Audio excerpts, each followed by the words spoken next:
Okay, so today we're going to begin to look at one of our final two sections for the semester. We're going to talk about violence. In particular, we're going to break it down to war and just war theory. We're going to ask some questions about terrorism and what is terrorism, what qualifies.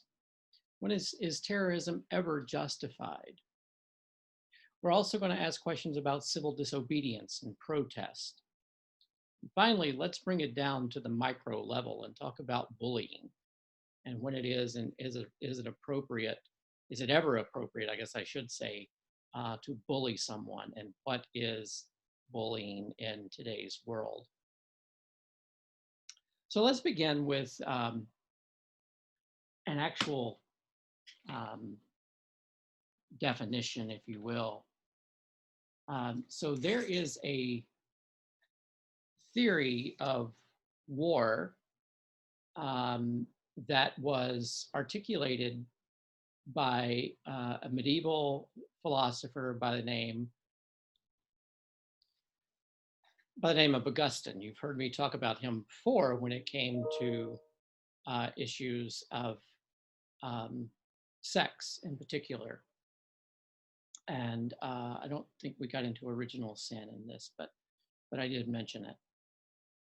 Um, Augustine was struggling with when and how Christians who were, for the most part, people who we're talking about ancient. He is on the very beginning of what we know as the Middle Ages. So he was trying to understand how Christians could ever justify going to war. Um, how, as Christians, would it be possible? Um, should it even be something that they would consider or do to participate in war? And so he's the first one to begin to struggle with what is called just war theory. Later, Thomas Aquinas, also a theologian, expanded upon the theory of just war. Um, and so in just war theory, we're trying to um, understand under what conditions would a war be justified. Now, you have to remember that in ancient times, ancient medieval times, we had a lot of small kingdoms. Um, before there was the Kingdom of England, there was Mercia, Northumbria, and Wessex, and Sussex, and all of those kingdoms, for example, and they would go to war with each other. Eventually, they were united under one king of England. The same was true for parts of Europe. There were thousands, maybe not thousands, hundreds of small little kingdoms all over Europe. In fact, Italy was divided into many, many smaller kingdoms up until even just before World War II, I believe is when and there's still a couple of small kingdoms that are represented on the peninsula of Italy to this day. And they would go to war with each other, and the early medieval Christians, as Christianity was trying to mature and gaining real authority in the land, especially across the continent of Europe and over into Asia, they were trying to ask, is it right for a Christian to participate in this?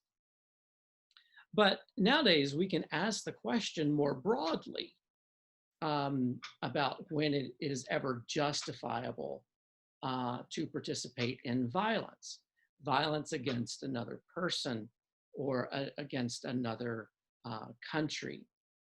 And so as the just war theory is articulated, there are 6 points, and I will go over those points. But just to let you know that uh, in the years leading up to World War II, there was a real serious debate about this in the country. Now, I know that's ancient history um, for, for, for many of you, um, but the fact of the matter is it was genuinely debated, would this be a just war? Now, compare that to, for example, the war with Afghanistan and the war in Iraq. There was less public debate about just war theory. Certainly there were some, there was that debate in some circles, but it was largely not debated in the same way.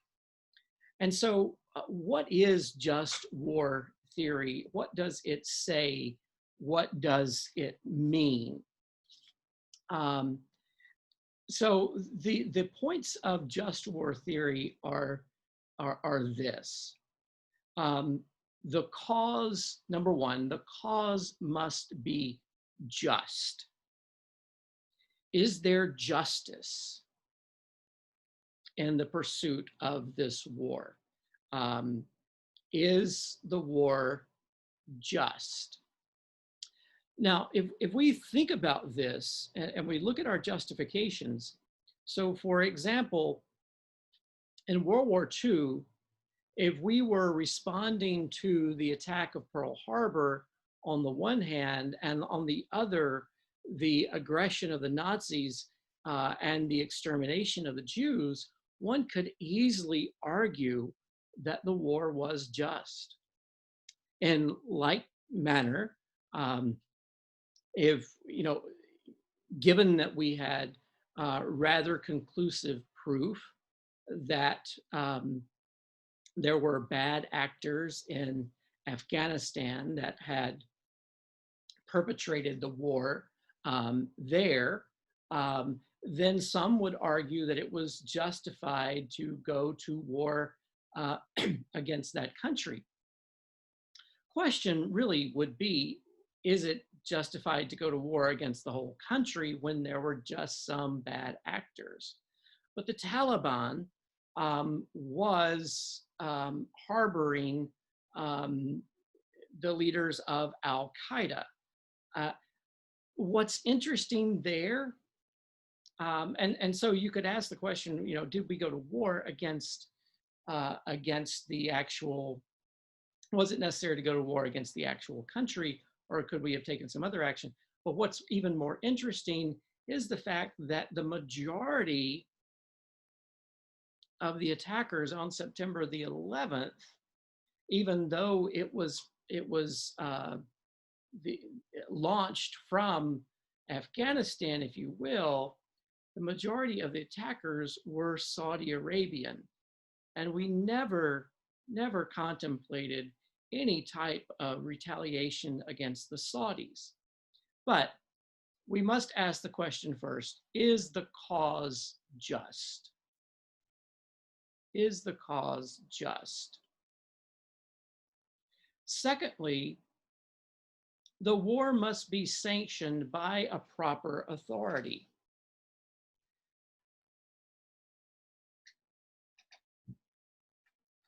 Now, here again, this is very easy to understand if you're one kingdom fighting another kingdom, one country fighting another country.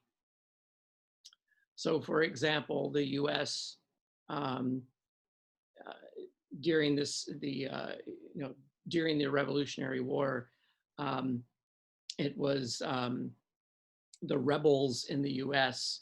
fighting the Kingdom of England. But that's a little bit more difficult when you're fighting terrorism. Terrorism is not an actual constituted state or authority. Terrorism is an ideology. And how then do you fight an ideology? How do you fight an idea? So in this just war theory, we say that war must be sanctioned by a proper authority. And that's easier said than done in today's world with the conflicts that we face nowadays. Number three, The war should be fought with the right intentions, with the right intentions.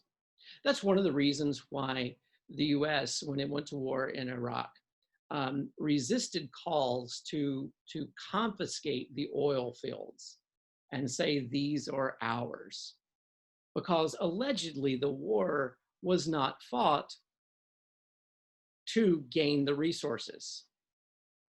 Allegedly, the war was fought to prevent Iraq from being a new aggressor. There's a whole discussion about whether or not that was actually the case or not, but we could also ask about profiteers. And this is the problem when we have non-state actors um, uh, involved in things like war.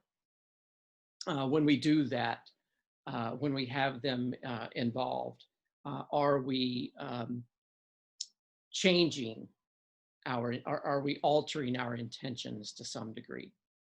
Number 4, the armed conflict should be the last resort.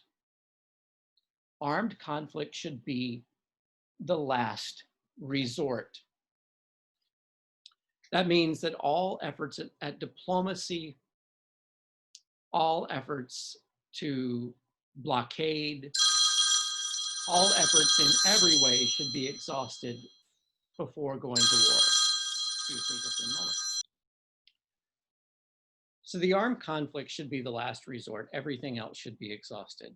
Number 5, the good resulting from the war must be proportional to the bad.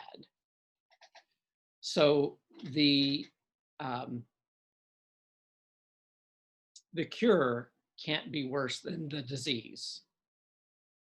The fix can't be worse than the problem. You can't make a bad situation worse by going to war, is the idea, or you shouldn't make a bad situation worse by going to war. Now, ask yourself this question. If war is ideally between two countries, kingdoms, proper authorities, if you will,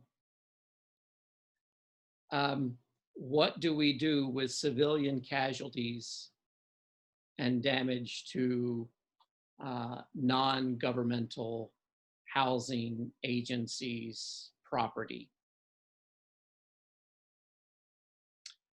What do we do when children and families get killed during war? What do we do when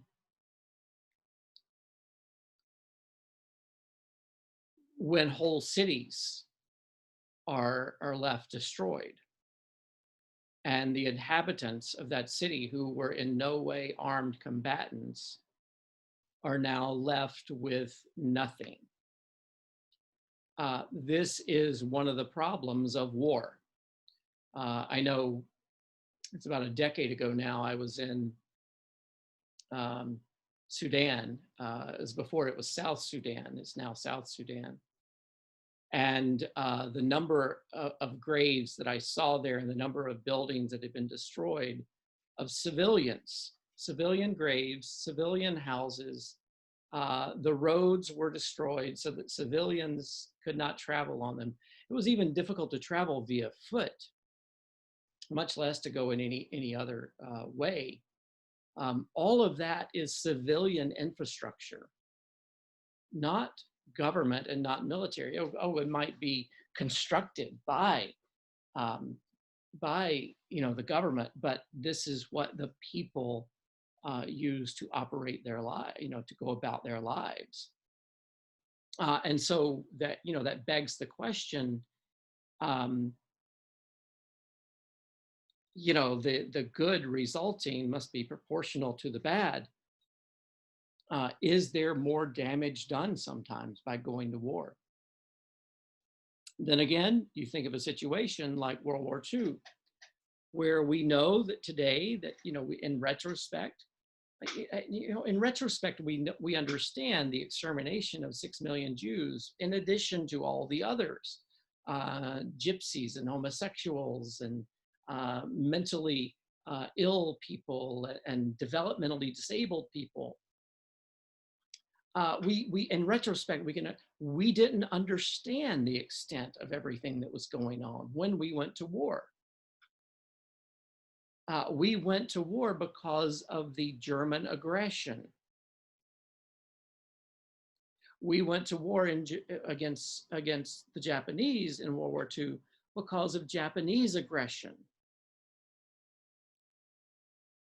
And certainly the atrocity, there were atrocities on the Japanese side.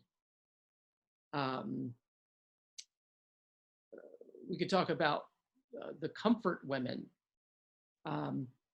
But what we know now, if we had known then, we certainly could say that the result is proportional to the bad. The good result is proportional to the bad. But we didn't know all of that then. And so really, do we do a service when we go to war not knowing everything? Can you ever really know everything? And number six, there must be a reasonable chance of success. There's no justification in going to an unsuccessful war. It just should not happen. So number one, the cause must be just. Number two, the war must be sanctioned by the proper authority. Number three, the war should be fought with the right intentions. Number four, armed conflict should be the last resort. Number five, the good resulting from war must be proportional to the bad.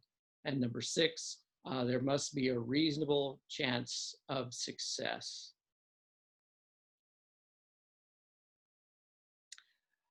Some other terms that you might hear when we talk about just war theory is jus ad bellum, the justice of war, and jus in bello, justice in war. So the justice of war is what we're talking about here in just war theory. Justice in war, or jus in bello, is talking about what you do, the actions you do once you have undertaken combat. So justice of war, we've just talked about just war theory. Justice in war is something else altogether. So what actions in war would be permissible and be okay? So for example, in that, I just anticipated some of that talking about civilian casualties. What do we do with non-combatants? What type of immunity do non-combatants have? So for example, women, children, the elderly. What do we do with soldiers who are injured from the opposing enemy?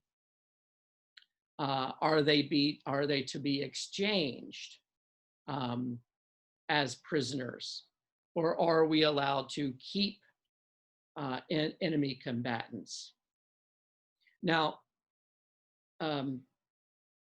this is really came to the forefront about 15 years ago in the U.S. when the atrocities of Abu Ghraib prison in Iraq were revealed.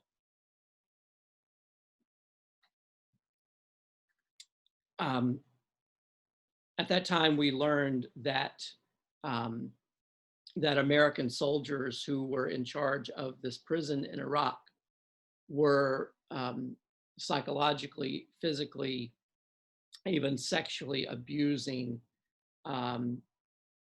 captured enemy combatants.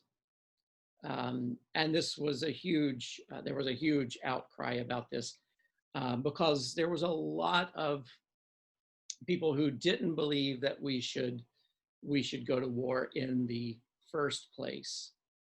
And so that became a flashpoint especially as some photos came out as a result of that. Now, there's a lot more that I would love to say about just war theory, but we do need to move on then and talk a little bit about terrorism. So what is terrorism? What does it actually mean? So terrorism has a couple of definitions. I want to give you both of them because I want you to think about a practical definition and I want you to think about a more legal definition of what terrorism is, because we're hearing less about it nowadays, but we were hearing, and we have been hearing, and I anticipate we'll be hearing a lot about terrorism in the years to come. So kind of the practical definition of terrorism is violence against non-combatants for political, religious, or ideological ends. Violence, I don't have to define that for you, against non-combatants. So this is against non-soldiers, people who are not engaged in any type of military action. You're out shopping and someone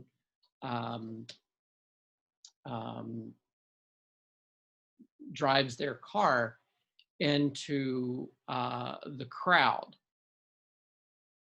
Now, if the person is 90 years old and their foot slipped off the brake and onto the gas and they lost control of the car, that's not terrorism.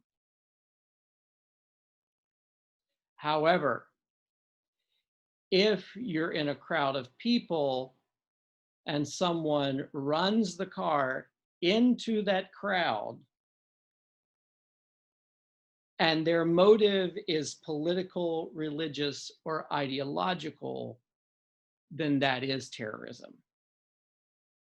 And that's the distinction. Terrorism has a political, religious, or ideological motive. So the violence is against ordinary people for political, religious, or ideological ends. I'll give you some examples. Political. If you go back to the conflict in Northern Ireland, before the British granted autonomy to Ireland from and partitioned off Northern Ireland. There was a lot of political conflict there. Now, it had some religious overtone to it as well, but that was not the point.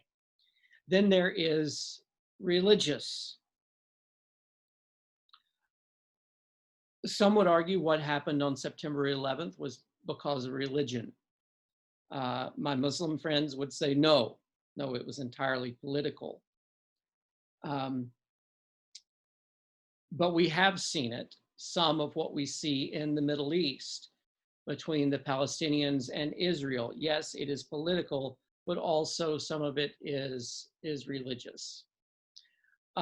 Years ago, 15 years ago, when I traveled to Southeast Asia, there was conflict between Muslims and Buddhists.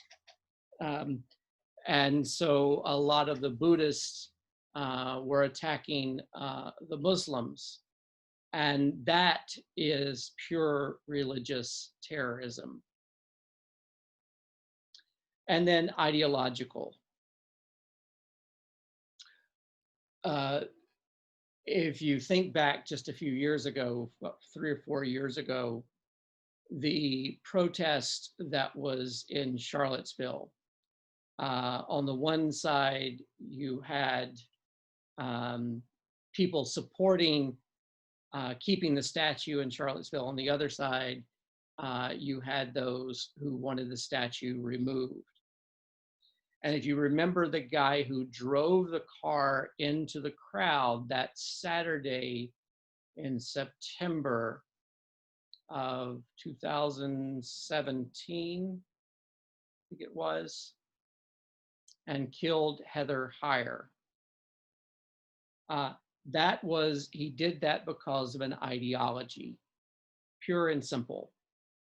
And so these are acts of terrorism because of political, religious, or ideological goals. Now, the official US State Department definition, so the definition I want you to work with is violence against non-combatants for political, religious, or ideological goals. The State Department definition is a little bit different, and it is this: premeditated, politically motivated violence perpetrated against non-combatant targets by subnational groups or clandestine agents usually intended to influence an audience. Let me repeat that because this is the definition by the US State Department. Premeditated, politically motivated violence perpetrated against non-combatant targets by subnational groups or clandestine agents usually intended to influence an audience. Now, that's how the US State Department defines terrorism officially. Again, I would prefer that you focus on the more practical: violence against non-combatants for political, religious, or ideological goals or ends. But since we're talking about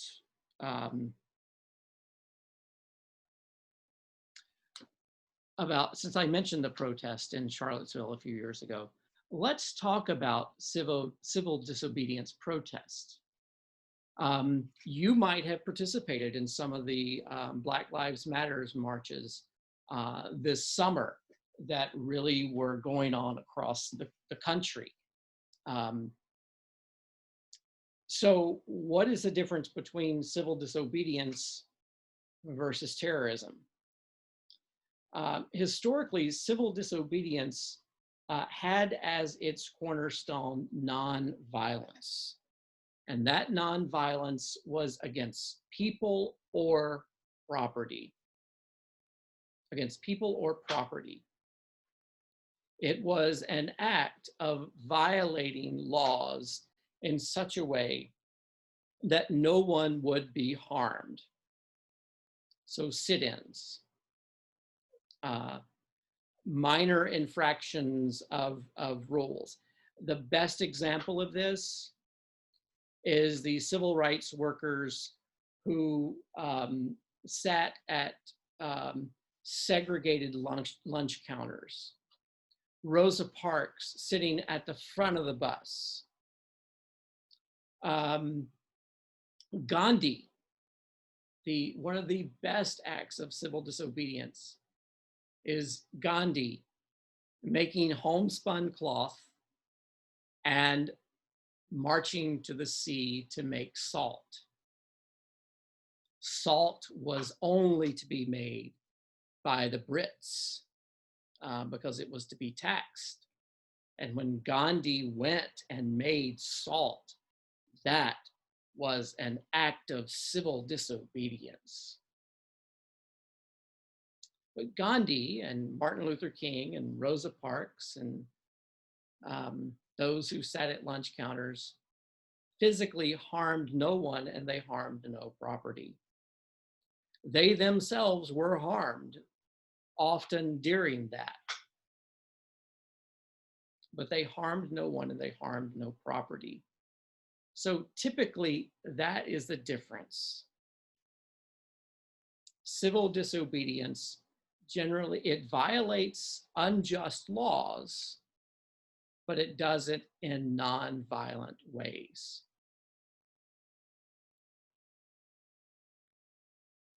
Now, a couple of other definitions that I want to just put out there for you before we move on to kind of the final piece of this, which is bullying. And I don't have a lot to say about it other than just some words of caution for you.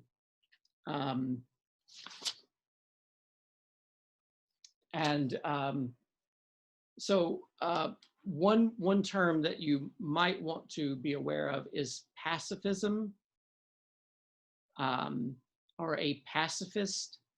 It's someone who does not want to engage in any type of combat or violent action. So the Amish have historically been pacifist, but you don't have to be Amish to be a pacifist. You can be a pacifist and just be an ordinary person. It just means that you do not believe that there's any occasion which could justify or should justify violence against anyone in any situation. Another term that I've thrown around, but I want to just be sure that you understand, is non-combatant. Non-combatant is somebody not engaged in conflict, not engaged in violence or war, or any action like that. Torture would seem to be obvious.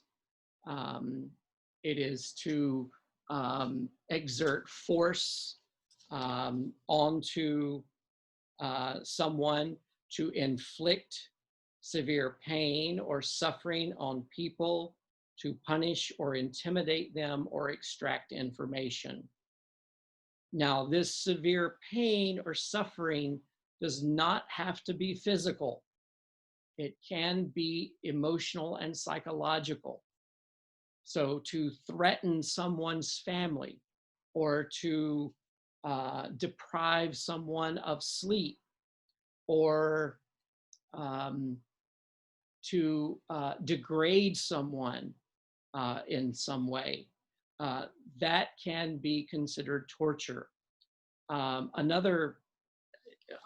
those same lines, it's important to remember that in the aftermath of the war, the beginning of the war in Iraq, the US was accused of torturing people. Indeed, we found out that the US was torturing captives. I was in Southeast Asia during that time on a study tour, and we were meeting some of the political leaders of Thailand during that time. We met with one of the highest ranking senators in the Thai Senate. And we had been delivered a newspaper every day so that we could keep abreast, and especially knowing the work that we had to do. And so as I met the senator, there came a point where we could ask questions about anything we wanted. And so we had heard that there were secret prisons operating in Thailand that the US was using for extrajudicial rendition. That's just a fancy way of saying the US was taking people to another country to, quote unquote, interrogate them under different laws and different rules. And so I asked this guy about it. I said, you know, Senator, we read in the news today that the US is operating secret prisons in Thailand. I went into more about the story. And the senator, he said, you know, Thailand, we have so many prisons. Why would we need secret prisons? We left the interaction that day, and I remember asking the group, I said, did he just admit it? Did he just admit that the US is operating prisons here in Thailand? That they're not secret? That they're just prisons?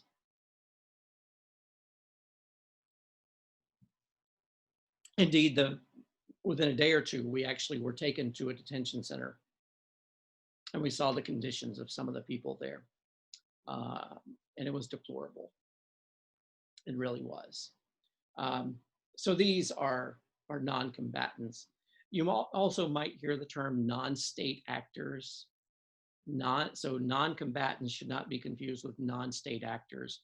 Non-state actors are um, people who are not um, in any authorized um,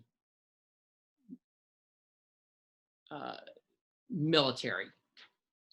So they're individuals or groups that are not part of a sovereign state. So the Al-Qaeda, ISIS, these are non-state actors. What about militia groups in this country? Could we call them non-state actors? Technically, I think you could, especially if they engaged in any type of violent activity. And then finally, humanitarian intervention. Humanitarian intervention is the act of a state or states going to war to defend people of another state against the aggression of their own state or regime. So humanitarian interventionism, we've done that. We did that. The U.S. did that in Bosnia, Herzegovina. We've done it in parts of countries in Africa before. So this is when the U.S. will go in, or a group of nations, it doesn't have to be the U.S., will go in to try to prevent the total annihilation or destruction of a group of people. So not humanitarian intervention. I just want to raise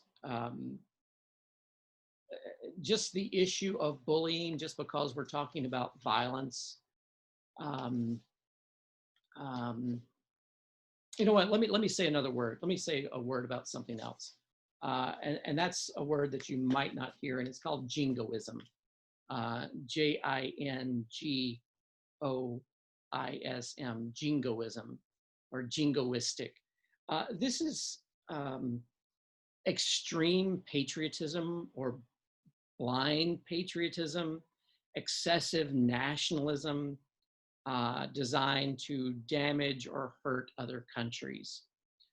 So if you say someone is jingoistic, essentially what you're saying is that they're so patriotic that they are blind to any hypocrisy or error that their own country might be able to make.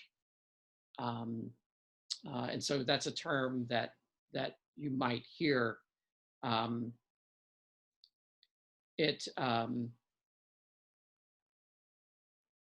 It specializes in threats of force rather than diplomacy, for example. It says we're the best at everything, and we have the most, and because we have the most power, therefore we'll enforce our will upon others, and those who oppose us must be defeated. You hear it in statements like America, love it or leave it. Well, what if you love it, but you want to change it? So jingoism is that extreme patriotism or blind patriotism, excessive nationalism that's designed to hurt or damage others. Now, let me say a word about bullying. And again, here, I don't want to go into it too much, but I want to just point out that bullying really does begin, or when we talk about violence on this national scale, um, so violence, like we're talking about, countries being violent and um, all of this war, it really does begin as an act of bullying. Um, it really is essentially just that. It is one country trying to bully another, or trying to bully a group of people, even within their own country. Um, I don't know exactly how to define bullying. I'm sure I could look it up and define it. Um, but I know it when I see it. And we have seen a lot of it in the U.S. in the past few years, and it's gotten even worse. And here I'm not even talking about in the political arena. I just mean it seems like people have gotten ordinary people have gotten to where they are aggressive against others in a way that is unhealthy and unhelpful. And I don't mean being assertive. Standing up for your rights is one thing, but being a bully is being aggressive against someone, especially someone who maybe is less powerful, or in some cases, someone who chooses not to fight back. Let me tell you a quick story. When I think it was in the 11th grade, so that would make me a junior in high school. There was a bully by the name of Ryan. And one day I wasn't feeling well, and the rest of the class had gone out into another area of the building. And I had stayed back in the classroom because I wasn't feeling well, and I was sitting doing some work. And Ryan came up to me and he kept messing with me, bugging me, pestering me in little ways, needling me. And I said, Ryan, stop, please. He kept on. Ryan, stop, please. He kept on. Ryan, please.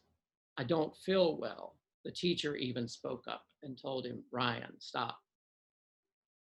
I am not by any means a violent person. I certainly wasn't then.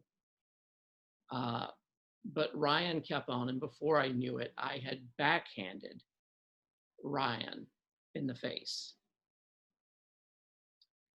And, I physically, I was slightly bigger than Ryan, but he was a bully. This was just one instance of how he had been a bully toward me and toward others. And, so sometimes someone who is stronger can be bullied as well. But it is that aggression towards another that is unwarranted and unjustified. Persistent, I think, aggression toward another that is unwarranted and unjustified. Incident, to finish the story, I was sent to the principal's office, and where I grew up, they did practice, in the time when I grew up, they did practice corporal punishment, which meant that I was in for, as we called it down south, a whooping to the principals at the principal's office. And it meant grab the corner of the desk, and the principal would give you first offense, 3 licks. So the teacher told me to go tell the principal what I had done. I went to the principal's office. The principal knew me. I'd never been in trouble really before. I had not been in trouble. And I told the principal what had happened, and he looked very disappointed in me. He stood up from behind his desk. I just knew he was about to grab his paddle. He walked around to where I was, and he stuck out his hand. He said, "Thank you somebody needed to teach him a lesson. Um, I don't feel like I was justified in doing, I don't feel like violence is justified in, you know, but sometimes, you know, you have to respond to a bully in a way that only they will understand. We live in a day where that is even more difficult because of cyberbullying. And some of you have probably experienced that before. Just be careful. Be careful how you treat other people. Yeah, just be careful. Okay, guys. Thank you. There'll be another video with your instructions for the week coming.